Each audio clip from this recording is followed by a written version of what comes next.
Ilagay natin ang 5 cups na glutinous rice o malagkit na bigas sa kaldero. Hugasan lang natin ito ng 2 beses. Pagkatapos mahugasan, maglagay tayo ng 5 cups na tubig, then lutuin sa katamtamang apoy.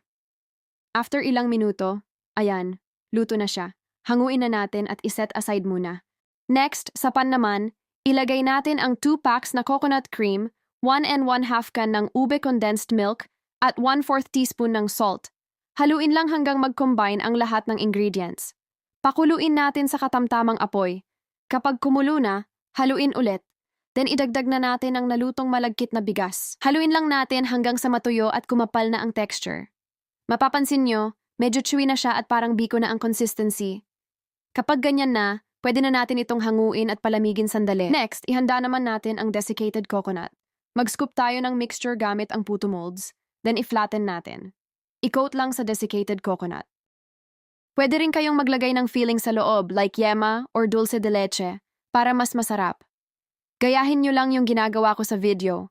Lagyan ng filling sa gitna, then i-cover ulit ng mixture at i-coat sa desiccated coconut. Kung gusto nyo naman na naka-layer sa container, pwede rin. Kumuha lang ng mixture, i-flatten, lagyan ng yema filling at i-spread evenly, then lagyan ulit ng mixture sa ibabaw. Pantayin lang natin, then top with desiccated coconut.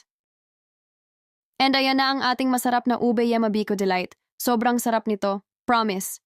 Huwag kayong mag-alala, sakto lang ang tamis niya. Feeling ko magiging isa ito sa mga favorite ninyong kakanin. Kung nagustuhan mo ang recipe na ito, you can follow the page para updated ka sa mga susunod pa nating lutuin.